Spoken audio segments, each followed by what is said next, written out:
Hello my dear students. तो आज हम लोग IUPAC nomenclature of organic compounds शुरू करने जा रहे हैं, जो कि क्लास 11th का बेसिक्स है और 12th क्लास की ऑर्गेनिक केमिस्ट्री को समझने के लिए आपको IUPAC nomenclature of organic compound जरूर आना चाहिए। तो इसलिए ये टॉपिक जो है बहुत ही ज्यादा इंपॉर्टेंट है। तो अगर आप चाहे 11th के स्टूडेंट हैं या 12th के स्टूडेंट हैं तो आपको ये वीडियो जरूर लास्ट तक देखना चाहिए, क्योंकि ये बिल्कुल एक बेसिक टॉपिक है आपका। तो आज की क्लास में जो है हम लोग आईयूपीएसी नोमेनक्लेचर पढ़ेंगे कि किसी भी ऑर्गेनिक कंपाउंड का आईयूपीएसी नोमेनक्लेचर किस तरीके से हम उसको डिनोट करें। तो आज हम लोग पढ़ेंगे IUPAC nomenclature of organic compounds. ठीक है, तो आईयूपीएसी नोमेनक्लेचर को हम आज पढ़ेंगे। तो आज हम लोग पढ़ने जा रहे हैं IUPAC nomenclature of organic compound देखिए, इस टॉपिक के लिए बहुत सारे बच्चों की मेरे पास रिक्वेस्ट आई कि सर इस चैप्टर के लिए आप एक वीडियो बनाइए। तो उसी को ही मैं लेके आया हूं आपके लिए। आईयूपीएसी नोमेनक्लेचर किस तरीके से किसी भी ऑर्गेनिक कंपाउंड्स का करें। तो देखिए, सबसे पहले समझना होगा कि ऑर्गेनिक कंपाउंड्स क्या होते हैं। ऑर्गेनिक कंपाउंड्स वो कंपाउंड्स होते हैं जिनमें क्या होते हैं, कार्बन और हाइड्रोजन कंटेनिंग आपके एलिमेंट्स होंगे। ठीक है, कार्बन हाइड्रोजन जहां होंगे वो कंपाउंड्स जिनमें कार्बन हाइड्रोजन एलिमेंट्स होंगे, तो वो क्या कहलाएगा आपका, उस ब्रांच को आप जिस ब्रांच में पढ़ेंगे जहाँ कार्बन हाइड्रोजन बॉन्ड्स बने होंगे, तो वो क्या कौन सी ब्रांच कहलाएगी, ऑर्गेनिक केमिस्ट्री की ब्रांच कहलाएगी। अब किसी भी ऑर्गेनिक कंपाउंड का आईयूपीएसी नोमेनक्लेचर किस तरीके से देंगे। ठीक है, तो कोई भी आईयूपीएसी नोमेनक्लेचर जो होता है, कोई भी आईयूपीएसी नोमेनक्लेचर जो होगा, आईयूपीएसी नोमेनक्लेचर किसी भी कंपाउंड का आपको किस तरीके से देना है। देखिए, किसी भी ऑर्गेनिक कंपाउंड का आईयूपीएसी नेम अगर आपको करना है तो किसी भी आईयूपीएसी नेम का 3 पार्ट होते हैं। 3 पार्ट होता है। एक होता है आपका स्टेम नेम, इसके अंदर 3 पार्ट होते हैं। एक को कहते हैं हम स्टेम नेम, इसी को ही हम वर्ड रूट भी कहते हैं, वर्ड रूट। ठीक है, तो मैं क्या कह रहा हूं, किसी भी आईयूपीएसी नोमेनक्लेचर के 3 पार्ट होते हैं, जिसमें से एक पार्ट को हम स्टेम नेम या वर्ड रूट के नाम से जानते हैं। ठीक है, अब ये स्टेम नेम जो है वो आपको क्या बताएगा, वो मैं आपको बताऊंगा। उससे पहले, क्योंकि मैंने क्या कहा कि 3 पार्ट होते हैं, तो 3 पार्ट में से एक पार्ट होता है स्टेम नेम, एक पार्ट को कहते हैं हम प्रीफिक्स। प्री का मतलब पहले, तो जो नाम से पहले आएगा, तो जो इससे पहले जो भी हम चीज ऐड करेंगे उसको हम क्या कहेंगे, प्रीफिक्स। ठीक है जी। तो स्टेम नेम से जो भी पहले का पार्ट होगा किसी आईयूपीएसी नोमेनक्लेचर का, उसको हम क्या कहेंगे, प्रीफिक्स। और स्टेम नेम के बाद जो भी पार्ट होगा आईयूपीएसी नोमेनक्लेचर का, उसको हम क्या कहेंगे, सफिक्स। तो इसका मतलब ये हुआ कि कोई भी ऑर्गेनिक कंपाउंड का मुझे आईयूपीएसी नोमेनक्लेचर करना है तो उसके क्या कितने पार्ट होंगे, उसके 3 पार्ट होंगे। एक पार्ट को हम स्टेम नेम या वर्ड रूट के नाम से जानेंगे, एक प्रीफिक्स, प्री का मतलब पहले, तो जो नाम से पहले होगा, और एक सफिक्स जो नाम के बाद में होगा। ठीक है, अब देखिए, अब ये चीजें आपको क्या बताती हैं, इन तीनों चीजों से मिलकर आपका क्या बनता है, कोई भी आईयूपीएसी नेम बन जाता है ऑर्गेनिक कंपाउंड का। ठीक है, तो अब आपको क्या समझना है कि इन तीनों चीजों का क्या इंपॉर्टेंस है। तो आपको ये समझना होगा कि जो आपका वर्ड रूट या जिसको आप स्टेम नेम कह रहे हैं, ये किस चीज को बता रहा है, ये आपको बता रहा है नंबर ऑफ कार्बन एटम्स। ये आपको क्या डिनोट कर रहा है, number of carbon atoms in the longest continuous carbon chain, in the longest continuous carbon chain। ठीक है। तो स्टेम नेम या वर्ड रूट आपको क्या बताता है? Number of carbon atom in the selected longest, selected कर लीजिए इसको, selected longest continuous carbon chain. ठीक है।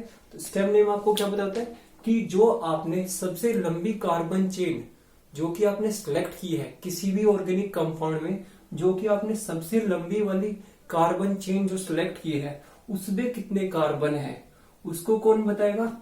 Stem name. और साथ ही साथ अगर कोई फंक्शनल ग्रुप भी हो, फंक्शनल ग्रुप की बात अभी हम करेंगे तो उसको मैं अभी इस पॉइंट पे बताऊंगा। तो पहले आप समझिए कि स्टेम नेम का मतलब ये है कि जो आपने सबसे लंबी वाली कार्बन चेन मानी है, जो सिलेक्ट की है, उसमें कितने कार्बन है उसको कौन बताएगा? आपका स्टेम नेम या वर्ड रूट। अब प्रीफिक्स क्या होता है जी? प्रीफिक्स क्या है? जैसे मान लीजिए आपने एक सबसे लंबी कार्बन चेन आपने सिलेक्ट कर ली किसी भी ऑर्गेनिक कंपाउंड में, तो कुछ ना कुछ अलग एटम्स या ग्रुप्स रह गए हैं, कुछ अलग अलग एटम या ग्रुप्स रह गए हैं। उन ग्रुप्स को हम क्या कहते हैं, या उन एटम्स को हम क्या कहते हैं? जो selected longest continuous carbon chain से अलग होंगे उनको हम कहते हैं सब्स्टिट्यूएंट्स। तो जो सब्स्टिट्यूएंट्स होंगे उनको कौन बताएगा? उनको प्रीफिक्स बताएगा। उनको कौन बताएगा? सब्स्टिट्यूएंट्स बताएगा। ठीक है। तो प्रीफिक्स क्या बताता है आपको? सब्स्टिट्यूएंट्स को बताता है। और सब्स्टिट्यूएंट्स क्या होते हैं? ये एटम्स होते हैं, एटम्स और ग्रुप ऑफ एटम्स, एटम्स और groups of atom other than functional group, functional group. ठीक है जी। तो सब्स्टिट्यूएंट्स क्या होते हैं? ये एटम होते हैं या ग्रुप ऑफ एटम होते हैं जो कि क्या होंगे? फंक्शनल ग्रुप से अलग होंगे। ठीक है। तो जो इससे अलग होंगे, जो फंक्शनल ग्रुप से एटम्स या ग्रुप ऑफ एटम्स होंगे, उसको हम क्या कहते हैं? सब्स्टिट्यूएंट्स। और सब्स्टिट्यूएंट्स क्या बताते हैं आपको? प्रीफिक्स बताता है। ठीक है। अब बात करते हैं सफिक्स को। ऑब्वियसली सफिक्स किसको बताएगा? देखिए सफिक्स किसको बताएगा? प्रीफिक्स ने क्या बताया? सब्स्टिट्यूएंट्स को। सब्स्टिट्यूएंट्स क्या होते हैं? एटम्स या ग्रुप ऑफ एटम जो कि फंक्शनल ग्रुप से अलग होंगे। अब जो फंक्शनल ग्रुप होगा उसको कौन रिप्रेजेंट करेगा? उसको आपको फंक्शनल ग्रुप जो है वो सफिक्स रिप्रेजेंट करेगा। तो सफिक्स क्या बताता है आपको? Functional group. किसी भी ऑर्गेनिक कंपाउंड में क्या फंक्शनल ग्रुप है उसको कौन बताएगा आपको? उसको कौन बताएगा आपको? सफिक्स बताएगा कि कौन सा फंक्शनल ग्रुप है। और उसका नेम जो होगा उस फंक्शनल ग्रुप का, उसको आपको सबसे बाद में लगाना है। और जो सब्स्टिट्यूएंट्स होंगे, जो जिनको आपने क्या कहा था? एटम्स या ग्रुप ऑफ एटम्स कहा था फंक्शनल ग्रुप से, वो क्या होंगे? स्टेम नेम से पहले आएंगे। ठीक है। और जो नंबर ऑफ कार्बन एटम्स जो आपने सिलेक्ट किए हैं वो कहाँ आएंगे? बीच में आएंगे। और यहाँ पे साथ साथ आप लिख के चलेगा, number of carbon atom in the selected longest continuous carbon chain bearing functional group. जिन्होंने क्या रखा हुआ है? Bearing functional group. ये भी आप बात ध्यान में रखेंगे, फंक्शनल ग्रुप। तो देखिए अगर मैं इसको सारा समराइज करूं तो मैंने आपको क्या समझाना चाह रहा हूं? मैंने ये कहा कि किसी भी आईयूपीएसी नोमेनक्लेचर के 3 पार्ट होते हैं। एक पार्ट को हम स्टेम नेम कहते हैं जिसका दूसरा नाम वर्ड रूट है। एक का जो होता है दूसरा पार्ट होता है वो प्रीफिक्स। प्रीफिक्स मतलब नेम से पहले, सफिक्स जो नाम के बाद में। अब स्टेम नेम आपको क्या बताती है? नंबर ऑफ कार्बन एटम्स, कि कितने कार्बन एटम्स हैं जो कि आपने लॉन्गेस्ट कंटिन्यूअस कार्बन चेन जो सिलेक्ट की है, जिसके पास फंक्शनल ग्रुप है, जिसके उस कंटिन्यूअस कार्बन चेन में मतलब क्या आना चाहिए? फंक्शनल ग्रुप आना चाहिए। वो आपको क्या बताएगा? Stem name. मतलब इसने क्या बताया आपको कि जो आपने सिलेक्ट की है लॉन्गेस्ट कंटिन्यूअस कार्बन चेन जिसमें फंक्शनल ग्रुप है, उसके पास कितने कार्बन है लॉन्गेस्ट कंटिन्यूअस कार्बन चेन में। जबकि प्रीफिक्स आपको क्या बताएगी? ये एटम होंगे, क्योंकि जो आपने longest continuous carbon chain select कर ली उससे अलग भी तो भाई कोई ना कोई एटम या ग्रुप ऑफ एटम होंगे। उसको कौन बताएगा? सब्स्टिट्यूएंट। सब्स्टिट्यूएंट किसको बताता है? प्रीफिक्स को। और जो फंक्शनल ग्रुप होगा उसको कौन बताएगा? सफिक्स को। ठीक है। सफिक्स जो है वो सबसे बाद में आएगा, मतलब फंक्शनल ग्रुप किसी भी ऑर्गेनिक कंपाउंड में सबसे बाद में ऐड होगा। अब इन चीजों को और समराइज करते हैं और पढ़ते हैं कि क्या क्या हो सकता है। ठीक है। तो ये बात होपफुली समझ आ गई होगी आपको। अब इसी चीज को और क्लेरिफाई करते हैं हम एक नए अब तीनों चीजों को हम सेपरेट अलग अलग पढ़ेंगे, स्टेम नेम को अलग पढ़ेंगे, प्रीफिक्स क्या है, सफिक्स क्या है, तब आपको ये चीज और क्लेरिफाई हो जाएगी। ठीक है, तो ये जो है ये इमेज आप अपने माइंड में रखिए, इसी को ही हम आगे लेके चलेंगे। तो आपको सबसे पहले याद रखना है आईयूपीएसी नोमेनक्लेचर में सबसे पहले प्रीफिक्स, फिर स्टेम नेम, फिर सफिक्स। प्रीफिक्स आपको सब्स्टिट्यूएंट्स बताएगा। सब्स्टिट्यूएंट्स मतलब एटम्स और ग्रुप ऑफ एटम जो कि क्या होंगे, अलग होंगे, किससे, फंक्शन ग्रुप से। Stem name number of carbon atom in the selected longest continuous carbon chain, और सफिक्स आपको फंक्शन ग्रुप बताएगा। ठीक है, तो अब हम क्या करते हैं, सबसे पहले स्टेम नेम पढ़ते हैं क्योंकि सबसे पहले वही आएगा। ठीक है, तो सबसे पहले स्टेम नेम समझते हैं। तो मान लीजिए, तो आपके पास सबसे पहले मैं आपको क्या पढ़ा रहा हूं, स्टेम नेम, फर्स्ट पार्ट को पढ़ा रहा हूं आईयूपीएसी नोमेनक्लेचर का। स्टेम नेम, स्टेम नेम जिसको आपने दूसरा नाम क्या कहा था, वर्ड रूट। ठीक है, तो ये क्या बताता है, number of carbon atoms, number of carbon atoms in the selected longest continuous carbon chain।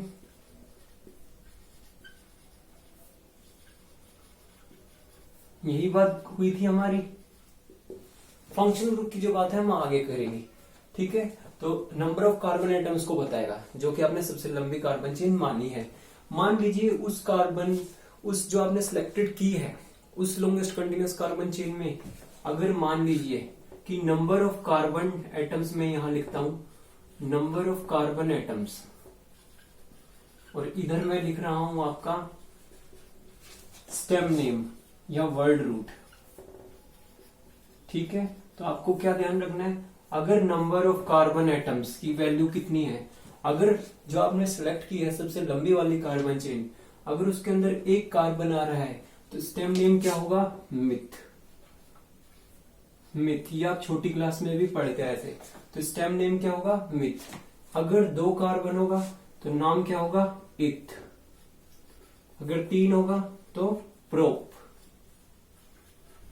4 के लिए क्या यूज होगा, ब्यूट। ये स्टेम नेम यूज होगा। ठीक है, ये स्टेम नेम यूज होगा। अगर 5 होगा तो पेंट, 6 होगा तो hex,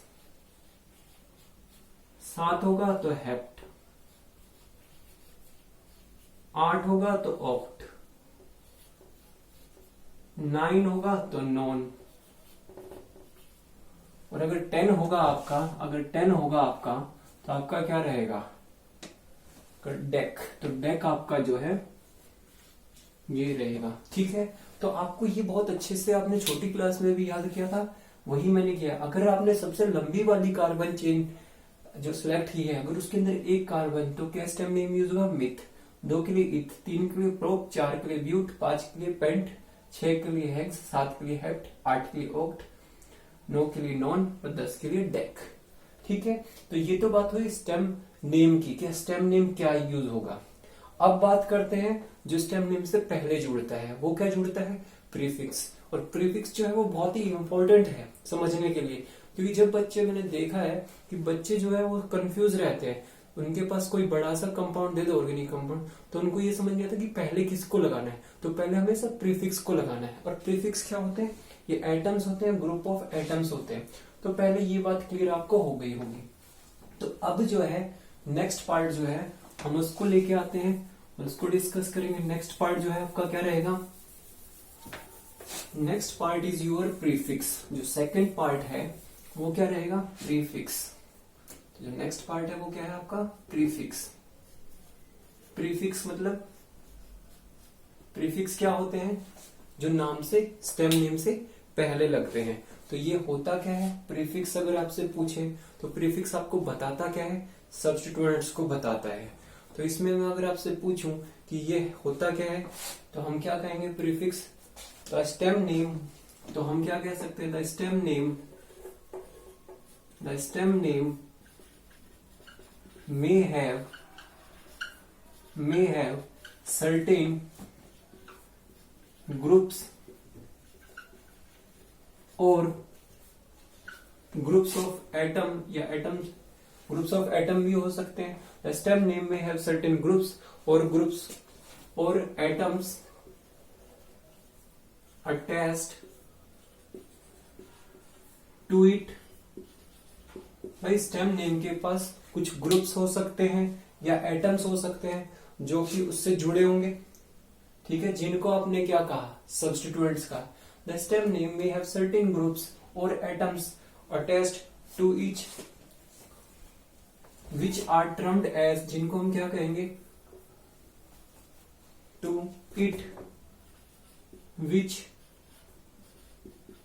are termed as substituents. देखिए भाई स्टेम नेम में क्या होंगे, अब स्टेम नेम क्या होती है, जो सबसे लंबी वाली कार्बन चेन होगी जो आपने सिलेक्ट कर ली, उसमें देख ली कि कितने कार्बन है और उसका क्या नाम होगा, वो बात हो चुकी। अब उस चेन में क्या होंगे, कुछ ग्रुप्स होंगे, क्या ग्रुप्स ऑफ एटम्स होंगे, ठीक है। तो वही मैंने लिखा था स्टेम नेम में है सर्टेन ग्रुप्स और एटम्स जो कि स्टेम नेम से जुड़े होंगे, जिनको हम क्या कहते हैं, सब्स्टिट्यूएंट्स कहते हैं। और सब्स्टिट्यूएंट्स किसको बताता है, प्रीफिक्स को बताता है, ठीक है। दीज सब्स्टिट्यूएंट्स, अब जो भी सब्स्टिट्यूएंट्स किसको बताता है, सब्स्टिट्यूएंट्स जो है वो किसको बताता है, प्रीफिक्स को बताता है। तो दीज सब्स्टिट्यूएंट्स, और आपको मैंने बताया भी था कि प्रीफिक्स कहाँ लगता है, स्टेम नेम से पहले लगता है।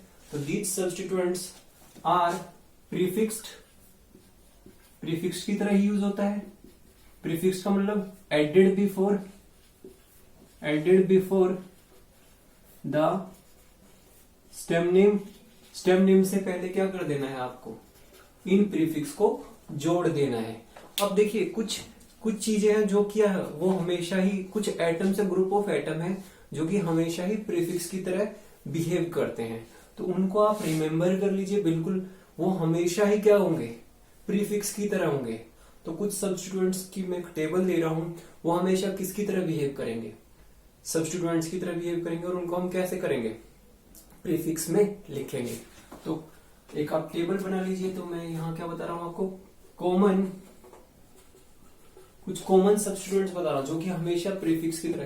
देखिए आपको सिर्फ इसमें यह समझना है, प्रीफिक्स जो होता है वो क्या होता है, स्टेम नेम से पहले ऐड होता है, और प्रीफिक्स बताता किसको है, सब्स्टिट्यूएंट्स को बताता है। अब सब्स्टिट्यूएंट्स क्या है, एटम्स है या ग्रुप ऑफ एटम्स होते हैं जो कि जो लॉन्गेस्ट कंटिन्यूअस कार्बन चेन है उससे अलग जो एटम्स है, ग्रुप ऑफ एटम्स हैं, ठीक है। तो कॉमन, सम कॉमन, यहां पे कह सकते हैं some common substituents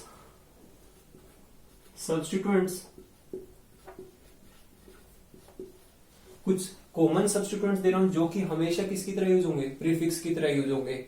always used as prefix, ठीक है। कुछ कॉमन सब्स्टिट्यूएंट्स दे रहा हूं आपको, कुछ कॉमन सब्स्टिट्यूएंट्स आपको दिए जा रहे हैं जो कि हमेशा किसकी तरह यूज होंगे, प्रीफिक्स की तरह यूज होंगे, ठीक है। तो सब्स्टिट्यूएंट्स क्या क्या हो सकता है देखिए, और क्या प्रीफिक्स यूज करना है, सब्स्टिट्यूएंट्स, और इधर मैं उसका प्रीफिक्स ले रहा हूं। अगर मान लीजिए कोई भी longest continuous carbon chain select कर ली और उससे अलग क्या है, कोई एटम मान लीजिए ऐसा लिखा हुआ है, तो आपको पता ही है फ्लोरीन है, तो इसके लिए प्रीफिक्स क्या यूज होगा, फ्लोरो, ठीक है, फ्लोरो यूज हो जाएगा। अगर ऐसे ही मैं ये लिख दूं, ये हमेशा किसकी तरह यूज होंगे, सब्स्टिट्यूएंट्स की तरह यूज होंगे, मतलब ये क्या होंगे, स्टेम नेम से पहले आएंगे। इसके लिए क्या लिखा हुआ, क्लोरो, ठीक है। अगर ऐसा लिखा है तो आपको पता है ब्रोमीन है, तो क्या प्रीफिक्स यूज होगा, ब्रोमो, ठीक है। तो फ्लोरो, क्लोरो, ब्रोमो। अगर आयोडीन लिखा है तो आइडो। अगर ऐसा एटम जुड़ा हुआ है, ऐसा ग्रुप ऑफ एटम जुड़ा हुआ है, तो आपको क्या यूज करना है, नाइट्रो, ठीक है। फ्लोरो, क्लोरो, ब्रोमो, आइडो, नाइट्रो, ठीक है। अब मान लीजिए ये हमेशा किसकी तरह यूज होंगे, हमेशा सब्स्टिट्यूएंट की तरह यूज होंगे, और सब्स्टिट्यूएंट को हम क्या करते हैं, स्टेम नेम से पहले ऐड करते हैं, मतलब इनका क्या होगा, स्टेम नेम से पहले आएगा इनका नाम, ठीक है, और ये पहले जोड़ देंगे हम। अब और भी सब्स्टिट्यूएंट्स होते हैं आपके पास, ये हमेशा ही सब्स्टिट्यूएंट्स की तरह बिहेव करेंगे। प्रीफिक्स, मान लीजिए आपके सामने आर लिखा हुआ है, तो पहले इसको समझिए आर क्या है। तो आर जो होता है वो आपका कहलाता है एल्काइल ग्रुप। आर क्या कहलाता है आपका, एल्काइल ग्रुप। आर क्या होता है आपका, एल्काइल ग्रुप। किसी भी एल्काइल ग्रुप का जो फॉर्मूला होता है, किसी भी एल्काइल ग्रुप का जो आपका फॉर्मूला होगा, एल्काइल ग्रुप का फॉर्मूला जो होता है वो क्या होता है, CnH2n+1। ये आपका एल्काइल ग्रुप का फॉर्मूला रहता है, CnH2n+1, वेयर n जो होगा, वेयर n का वैल्यू 1 से 2, 3 एंड सो ऑन चलता रहेगा। अगर मान लीजिए आपके पास कार्बन की एक वैल्यू हो जाए, मतलब n की वैल्यू 1 होगी, तो क्या बनेगा, क्या एल्काइल बनेगा, C1H2 into 1 + 1 कितना बन गया, 3। तो C1H3, या मैं इसको ये लिख सकता हूं CH3, भाई कार्बन तो एक ही है, तो इसके लिए क्या प्रीफिक्स यूज होगा, देखिए इसमें कितने कार्बन है, एक ही है, एक ही कार्बन है, और कौन सा ग्रुप है, ये एल्काइल ग्रुप है। तो एक कार्बन के लिए स्टेम नेम क्या यूज होता था, मिथ। अगर एक कार्बन के लिए अगर ये सब्स्टिट्यूएंट की तरह है तो प्रीफिक्स क्या यूज होगा, मिथाइल, क्योंकि ये एल्काइल ग्रुप है। भाई एक कार्बन का अगर एल्काइल ग्रुप है, एक कार्बन के एल्काइल ग्रुप को क्या कहेंगे, मिथाइल।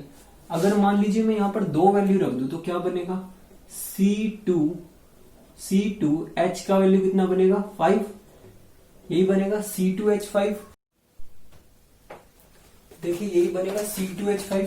अब देखिए आपको ये पता है इस ग्रुप में, मतलब इस एल्काइल ग्रुप में कितने कार्बन है, 2 कार्बन है, तो 2 कार्बन को मैं इस तरीके से लगा सकता हूं, 2 कार्बन की ज्वाइनिंग। अब देखिए आपको पता है कार्बन जो है वो कितने बॉन्ड बनाता है, 4 बॉन्ड बनाता है, क्योंकि ग्रुप 14 में आता है। तो इस कार्बन का भी एक ही बॉन्ड बनाया, तो इसके पास कितने हाइड्रोजन आ सकते हैं, 3 हाइड्रोजन आ सकते हैं। तो मैं 3 हाइड्रोजन यहां लिख दूंगा। अब 2 हाइड्रोजन रह गए, भाई 5 थे, 3 आपने लगा दिए, 2 हाइड्रोजन आप यहां लगा दोगे। तो अगर इस तरीके से लिखा है, इस तरीके से लिखा, दोनों का एक ही मतलब है। अब 2 कार्बन का क्या है, एल्काइल ग्रुप है, तो इसको क्या कहेंगे, इथाइल। अगर एक कार्बन का था एल्काइल ग्रुप तो मिथाइल, 2 कार्बन का तो इथाइल, तो इसका नाम क्या हो जाएगा, इथाइल। अगर मान लीजिए यही 3 कार्बन का होता तो प्रोपाइल, 4 का होता तो ब्यूटाइल, 5 का होता तो पेंटाइल। तो ये भी हमेशा जो आर ग्रुप होता है, जिसको आप एल्काइल ग्रुप कहते हैं, फॉर्मूला मैंने बता दिया। अगर एक कार्बन का एल्काइल ग्रुप तो मिथाइल, 2 कार्बन का तो इथाइल, 3 का तो प्रोपाइल। तो इस तरीके से चलता रहेगा। ये भी किसकी तरह बिहेव करता है, हमेशा किसकी तरह बिहेव करता है, सब्स्टिट्यूएंट्स की तरह। और सब्स्टिट्यूएंट किसको रिप्रेजेंट करता है, प्रीफिक्स को, मतलब स्टेम नेम से पहले आ जाएगा ये। अब मान लीजिए मैं क्या करता हूं, जो ये एल्काइल ग्रुप आपने लिखा था आर ग्रुप, इसके साथ मैंने ऑक्सीजन जोड़ दिया, तो अब इसका नाम क्या बन जाएगा। देखिए पहले क्या था, आर को क्या कहते हैं, एल्काइल ग्रुप। अगर एल्काइल ग्रुप को ऑक्सीजन के साथ जोड़ दिया तो नाम क्या बन जाता है इस ग्रुप का, एल्कोक्सी ग्रुप। क्या बन जाएगा, एल्कोक्सी ग्रुप। भाई एल्काइल था, एल्काइल के साथ ऑक्सीजन जोड़ दिया तो क्या बन गया, एल्कोक्सी। तो मान लीजिए अगर यही एक कार्बन वाला हो तो क्या नाम हो जाएगा, ऑक्सीजन एक कार्बन वाला ग्रुप। भाई मिथाइल के साथ ऑक्सीजन जोड़ दिया तो क्या बन गया, मिथाइल कहला रहा था पहले, अब ऑक्सीजन जोड़ दिया तो कौन सा ग्रुप बन गया, एल्कोक्सी। तो नाम क्या हो जाएगा, मिथोक्सी। ठीक है, तो मिथोक्सी ग्रुप कहलाएगा। अगर 2 वाले के साथ जोड़ते तो नाम क्या बन जाता, इथोक्सी। तो अगर कहीं पे आपको ओआर ग्रुप नजर आ रहा है तो वो भी हमेशा किसकी तरह बिहेव करेगा, सब्स्टिट्यूएंट्स की तरह, प्रीफिक्स की तरह बिहेव करेगा, मतलब उसको नाम से पहले लगा देना है। ठीक है, तो इतनी बातें आपको समझ आ गई होंगी।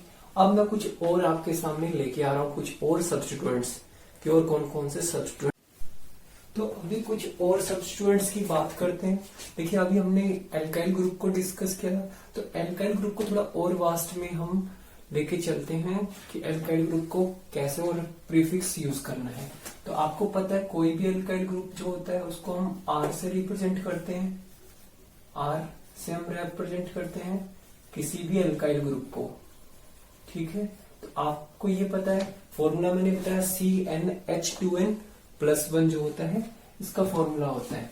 अगर आपसे इसका फॉर्मूला पूछा जाए तो आप फॉर्मूला आराम से बता देंगे। इसका फॉर्मूला क्या होता है, CnH2n+1, ये फॉर्मूला रहता है। और जो ये सिस्टम है, इस सिस्टम को हम कहते हैं एलिफेटिक सिस्टम। ऑर्गेनिक केमिस्ट्री में कौन सा सिस्टम कहलाते हैं, हम उनको एलिफेटिक सिस्टम कहलाते हैं। जहां एल्काइल ग्रुप होगा तो कौन सा सिस्टम होगा, एलिफेटिक सिस्टम होगा। तो जब R होगा तो क्या प्रीफिक्स यूज करना है, क्या प्रीफिक्स यूज करना है।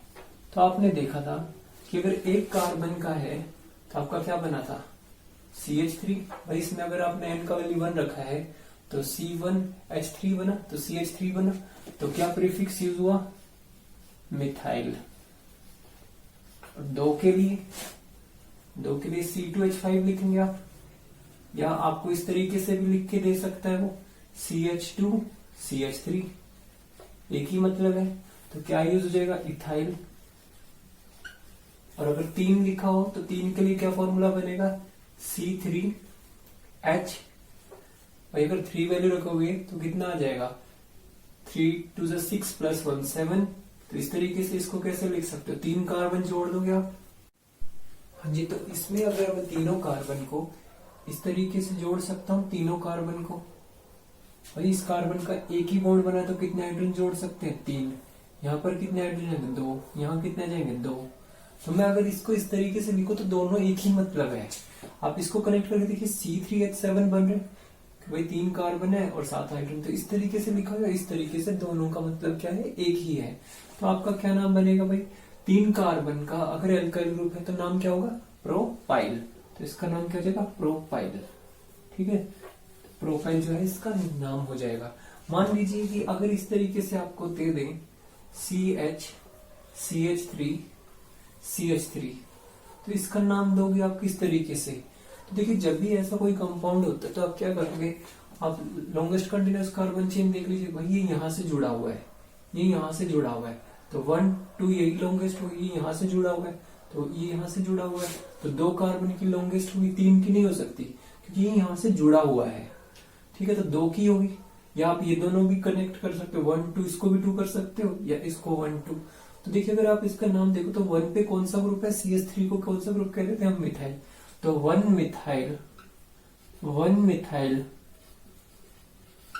मिथाइल। और बाकी बचा हुआ क्या है, अगर आप देखो तो, क्योंकि एल्काइली ग्रुप है तो 1 पे मिथाइल है, बाकी बचा हुआ क्या, इथाइल है। तो 1 मिथाइल। इथाइल को हम क्या कहते हैं, 1 मिथाइल।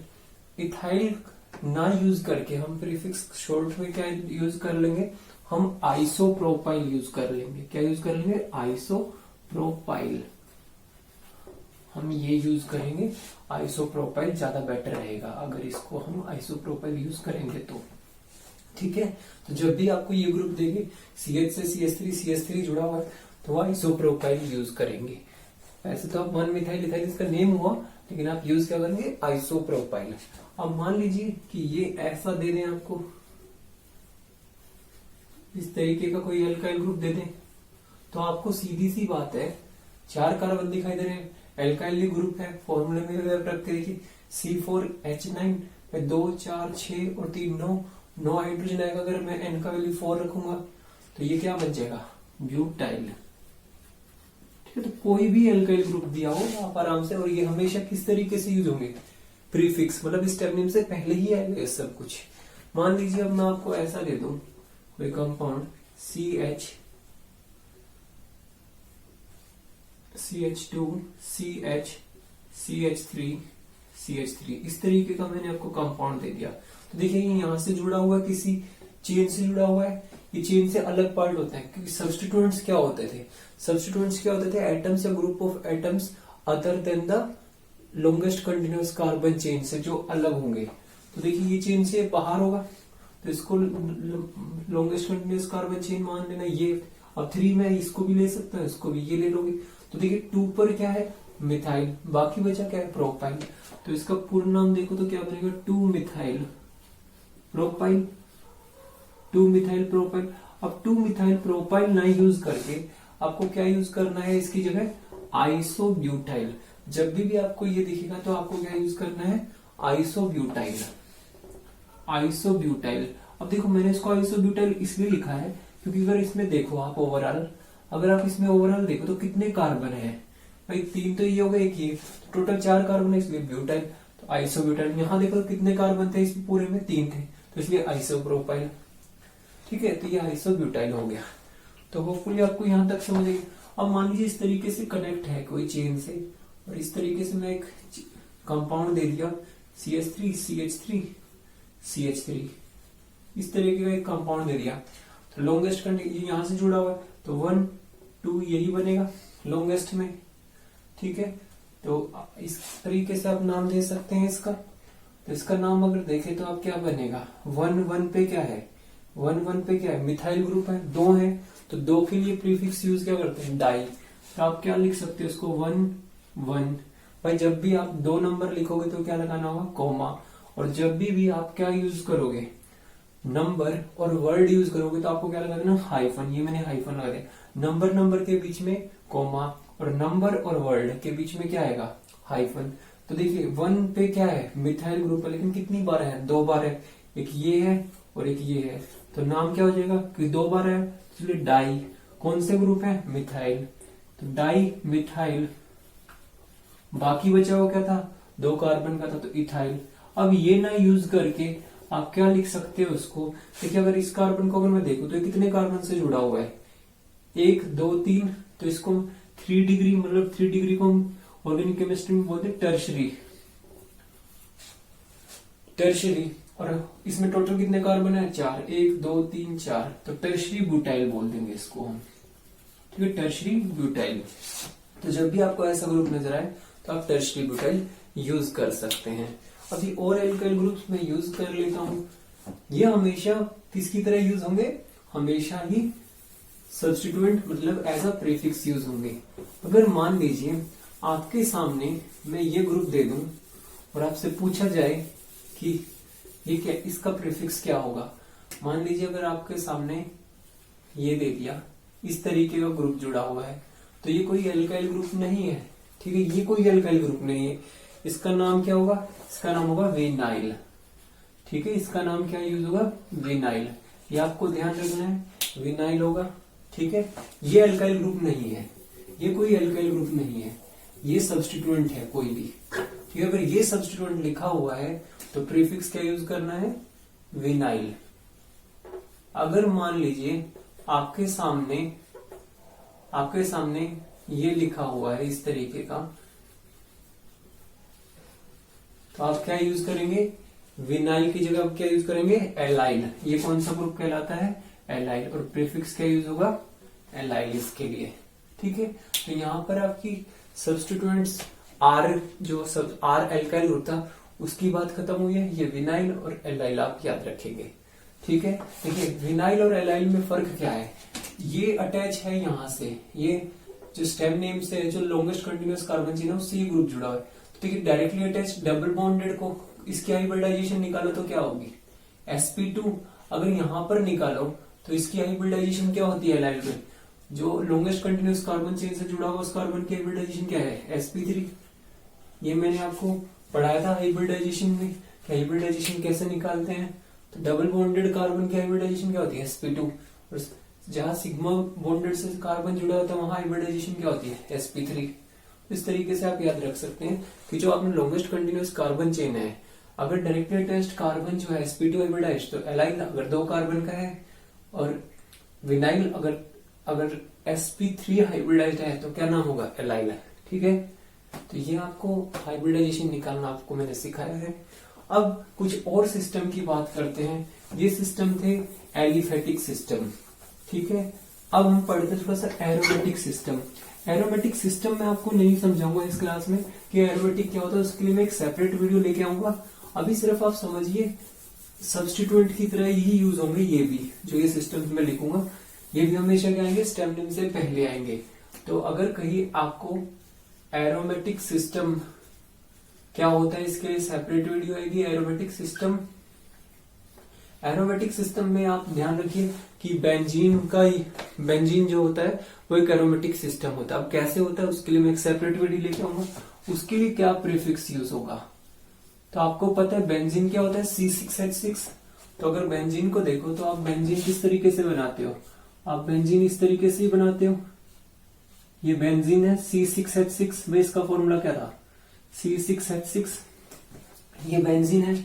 अगर किसी बेंजीन रिंग को, कोई भी बेंजीन रिंग जो होता है वो एरोमेटिक होता है, अभी आप ये कैसे है उसके लिए मैं एक सेपरेट वीडियो लेकर, तो ये कोई बेंजीन रिंग है। जब मैं किसी एरोमेटिक रिंग मतलब बेंजीन रिंग को किसी लॉन्गेस्ट कंटिन्यूअस कार्बन चेन से जोड़ दिया, ये जोड़ दिया मैंने, तो ऐसा बन जाएगा। अब ये बेंजीन ना रह के क्या रह जाएगा, ये फिनाइल हो जाएगा। क्या हो जाएगा, फिनाइल। तो अगर देखिए अभी क्या था, जब बेंजीन था तो C6H6 था, तो मतलब यहाँ क्या थे, 6 हाइड्रोजन थे। भाई बेंजीन ऐसा ही होता है, बेंजीन इस तरीके का होता है। अब इस हाइड्रोजन को हटा दिया, कोई भी एक हाइड्रोजन को रिप्लेस कर दिया और किसी चेन से जोड़ दिया कंटिन्यूअस, तो ये क्या बन जाएगा फॉर्मूला C6H5। तो C6H6 क्या होता है, बेंजीन।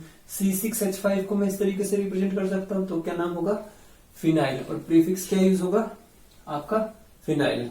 मान लीजिए अगर ये जो लॉन्गेस्ट कंटिन्यूअस कार्बन चेन है ये ऐसे जुड़ी हुई है, CH2 के साथ बेंजीन रिंग जुड़ा हुआ है आपका, ठीक है।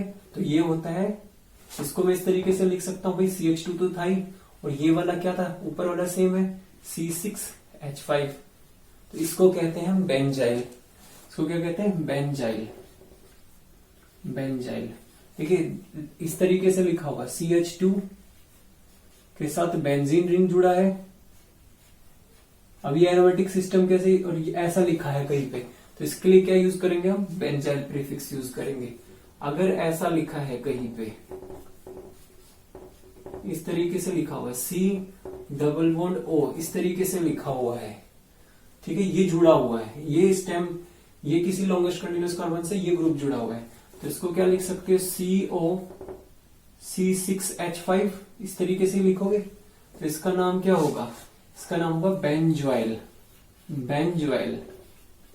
अब देखिए बेंजाइल और बेंजॉइल को कैसे याद रखना है, बेंजाइल और बेंजॉइल। देखिए बेंजॉइल में क्या आता है, कार्बन से कौन जुड़ा है, ऑक्सीजन, इसलिए नाम में भी क्या है, बेंजॉइल। सिर्फ O का डिफरेंस है यहां से, तो इस तरीके से आप बेंजाइल और बेंजॉइल को डिफरेंस कर सकते हो। बेंजाइल में क्या होगा, CH2 ग्रुप से जुड़ा होगा बेंजीन रिंग, और बेंजॉइल में किससे जुड़ा होगा, CO ग्रुप से जुड़ा होगा, ऑक्सीजन स्पेलिंग में आएगा। तो ये हो गई एरोमेटिक सिस्टम की बात। अब एरोमेटिक सिस्टम क्या होता है, इसके लिए नेक्स्ट वीडियो लेके आएंगे। लेकिन आपने इसमें क्या समझा, अगर ये सब्स्टिट्यूएंट है तो क्या प्रीफिक्स यूज होगा, ठीक है। तो अब तीसरा पार्ट क्या था, सफिक्स। तो सफिक्स के लिए मैं एक सेपरेट वीडियो लेके आऊंगा, तो सफिक्स किस तरीके से क्या होता है। तो इस वीडियो में मैंने आपको समझाया कि स्टेम नेम क्या बताता है, क्या क्या प्रीफिक्स हो सकते हैं जो हमेशा सब्स्टिट्यूएंट की तरह यूज करेंगे, ठीक है। तो इस क्लास में मैंने आपको स्टेम नेम और प्रीफिक्स की बात बताई है। अब हम सफिक्स की जो बात है वो नेक्स्ट वीडियो में करेंगे। अगर आपको मेरा ये वीडियो अच्छा लगा है तो प्लीज आप लोग लाइक, शेयर एंड सब्सक्राइब करें। नेक्स्ट वीडियो में मिलते हैं सफिक्स के साथ। Thank you so much.